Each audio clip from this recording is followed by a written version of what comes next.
تو فقط در تخت دراز کشیدی، گوشی دستته و به خودت قول میدی بعد از فقط یک اسکرول دیگه گوشی رو کنار بذاری.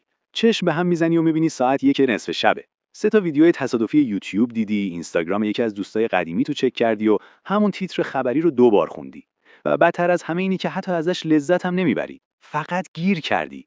من سالها همینطور زندگی کردم. شب‌هام مثل یک مه آلودگی از خستگی، حواس پرتی و پشیمونی بود و هر صبح تاوانش رو میدادم.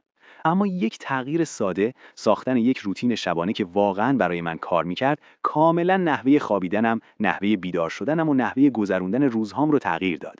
این قرار نیست یک چیز غیر واقعی مثل بیدار شدن ساعت 4 صبح و گرفتن دوش یخ باشه.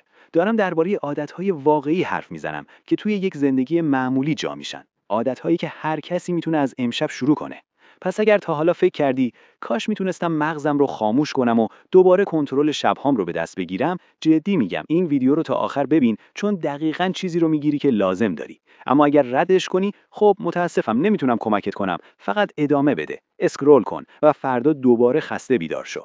پس بدون هیچ تأخیری بریم سراغ ویدیو. قبل از اینکه بگم روتین شبانم الان چطوریه، باید بفهمی از کجا شروع کردم. شب‌های قدیمیم آشوب بود. بعضی شب‌ها تا دیر وقت کار می‌کردم چون احساس گناه می‌کردم که در طول روز به اندازه کافی کار نکردم. شب‌های دیگه تا ساعت 2 صبح نتفلیکس رو بینج می‌کردم. بعضی وقتا آنقدر توی شبکه‌های اجتماعی اسکرول می‌کردم که چشم‌هام واقعاً درد می‌گرفت. و نکته عجیب اینجاست. به خودم میگفتم دارم استراحت می‌کنم، اما حقیقت این بود که داشتم خودم رو بی‌حس می‌کردم. من استراحت نمی‌کردم، داشتم اجتناب می‌کردم. اجتناب از استرسی که در طول روز باهاش روبرو نشده بودم. اجتناب از فکرهایی که توی سرم بود. اجتناب از این واقعیت که احساس می‌کردم از زندگی عقبم.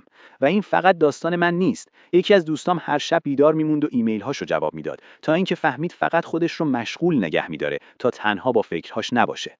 مشکل شب‌های بد اینه که فقط خوابتو خراب نمی‌کنن. صبحات، تمرکزت، حالت و در نهایت سلامتت رو هم خراب می‌کنن. اون موقع بود که فهمیدم فقط لازم نیست زودتر بخوابم. نیاز به یک سیستم داشتم. یک راه برای پایان دادن روزم با قصد و آگاهی. چطور قدرت یک روتین شبانه رو کشف کردم؟ اولش فکر می‌کردم روتین شبانه فقط یک ترند اینترنتیه، اما یک شب یک جمله خوندم که خیلی روم تاثیر گذاشت.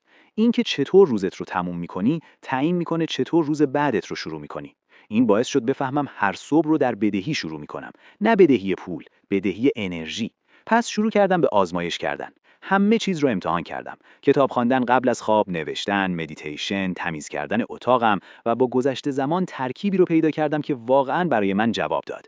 نتیجه آرامتر بیدار می شدم. صبحام عجله‌ای نبود. شبها ذهنم نمیچرخید و بالاخره حالا میخوام مرحله به مرحله برات توضیح بدم تا تو هم یک روتین شبانه بسازی که با زندگی جور در بیاد و واقعاً ماندگار باشه. 7 قدم روتین شبانه‌ای که زندگی من رو تغییر داد. قدم اول، مراسم خاموش سازی. بیشتر مردم روز کاریشون رو بدون اینکه واقعاً تمومش کنن رها میکنن. فقط کم کم وارد شب میشن. مشکل اینه که مغزت نمیفهمه کار رو متوقف کردی، پس همچنان میچرخه. این مراسم خاموشسازی منه. لپتاپم رو میبندم، یک لیست سریع از چیزهایی که تموم نکردم و چیزهایی که فردا باهاش شروع میکنم مینویسم و فیزیکی از فضای کارم خارج میشم. این مثل اینه که به مغزم بگم برای امروز تموم شدیم. مثال: دختر خالم یک کسب و کار کوچیک داره و قبلا نیمه شب پیام‌ها رو جواب میداد. حالا یک آلارم آخرین چک رو ساعت 8:30 شب تنظیم میکنه. بعد از اون کار تمومه و میگه خوابش فقط توی یک هفته بهتر شده. قدم دوم، مرتب سازی فضای اطراف. منظورم تمیزکاری عمیق نیست. منظورم یک ریست 5 تا 10 دقیقه‌ایه. ظرف‌های کثیف ببر توی سینک، لباس‌های روی صندلی آویزون کن. میزت شلوغه، خالیش کن. چرا؟ چون بیدار شدن در یک فضای شلوغ مثل اینه که روزت رو با یک لیست کارهای انجام نشده شروع کنی. وقتی این کار رو شروع کردم، یک چیز عجیب متوجه شدم.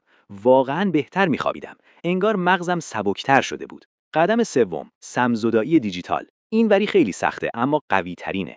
30 تا 60 دقیقه قبل از خواب هیچ گوشی، نه کمتر گوشی، هیچ گوشی. چون این اتفاق میفته. به خودت میگی فقط داری یک چیز رو چک می‌کنی، اما مغزت شروع می‌کنه به مصرف اطلاعات و این بیدارش می‌کنه به جای اینکه آرومش کنه. یکی از دوستام این رو با یک کتاب فیزیکی جایگزین کرد و میگه 40 دقیقه زودتر خوابش میرسه. حالا اگر شبها به اسکرول کردن اعتیاد داری، گوشیت رو ببر یک اتاق دیگه. من گوشیمو اونور اتاق شارژ می‌کنم تا وسوسه نشم. قدم چهارم، خالی سازی ذهن و برنامه‌ریزی.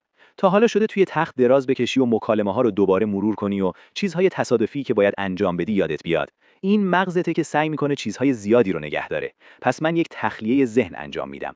همه چیز رو مینویسم. فکرها، کارها، ایده‌ها، نگرانی‌ها، همه چیز. بعد 3 چیزی رو که بابتشون شکرگزارم مینویسم. چیزهای بزرگ نه، چیزهای کوچیک و مشخص. مثل اینکه قهوه‌ای که صبح خوردم عالی بود. این باعث میشه مغزم استرس رو وارد خوابم نکنه. قدم پنجم، پنجره آرامسازی. بعد از برنامه‌ریزی چیزی دارم که بهش میگم پنجره آرامسازی. نور کم، یک فنجان دمنوش، گاهی موسیقی ملایم. اینجاست که به بدنم میگم وقت استراحته، بدون عجله، بدون اینکه یک کار دیگه. این مثل فرود و ماردن یک هواپیماست. نمیکوبیش زمین، آروم پایین میاری. قدم ششم، لحظات آگاهی. بعضی شبها 10 دقیقه مدیتیشن میکنم، بعضی شبها دعا میکنم، بعضی شبها فقط میشینم و نفس میکشم. نکته این نیست که چه کاری انجام میدی، نکته اینه که ساکن باشی. حتی 5 دقیقه سکون میتونه کل حالت رو تغییر بده. قدم هفتم، بهداشت خواب. در نهایت خواب رو مثل یک گزینه اختیاری ندیدم. اتاقم رو تاریک و خنک نگه می‌دارم، یک برنامه خواب ثابت دارم و ازش مثل یک جلسه مهم حفاظت می‌کنم، چون وقتی خوب می‌خوابم هر بخش دیگه‌ای از زندگیم بهتر کار می‌کنه. نتایج و اولین قدم تو امشب. از وقتی این روتین شبانه رو بسازم، صبحام آروم‌تره، تمرکز بیشتری دارم و واقعاً منتظر پایان روزم. اگر از این ویدیو فقط یک چیز برداری این باشه: شب‌هات فقط روزتو تموم نمی‌کنن، فردات رو می‌سازن. کوچیک شروع کن. شاید امشب فقط مراسم خاموش‌سازی رو امتحان کن. فردا سم‌زدایی دیجیتال رو اضافه کن. آروم آروم بسازش، اما بسازش، چون روتین شبانه‌ای که زندگی من رو تغییر داد، شاید زندگی تو رو هم تغییر بده. اگر هنوز داری نگاه می‌کنی، احتمالاً این یعنی می‌خوای شب‌هاتو، شاید حتی زندگیت متفاوت باشه. پس اینو میگم، فقط کلیک کن و فراموشش نکن. یک چیز کوچیک انتخاب کن و امشب انجامش بده. نه فردا، نه یک روزی، امشب. و اگر این ویدیو حتی یک کمی بهت کمک کرد، فقط دکمه لایک رو بزن. نه به خاطر اینکه من به اعداد اهمیت دارم، بلکه به خاطر اینکه وقتی این کار رو می‌کنی، یوتیوب این ویدیو رو به آدم‌های بیشتری نشون میده که شب‌ها بیدار میمونن و احساس گیر افتادن میکنن. درست مثل من و تویی که یک روزی داشتیم. و اگر کسی رو میشناسی که به این نیاز داره، براش بفرست، چون گاهی یک ایده کوچیک در زمان درست میتونه همه چیز رو تغییر بده. و اگر ویدیوهای بیشتری مثل این میخوای، عادتهای ساده واقعی که زندگی رو سبک‌تر میکنن، لطفاً سابسکرایب کن. تا اون موقع، امشب خوب بخواب.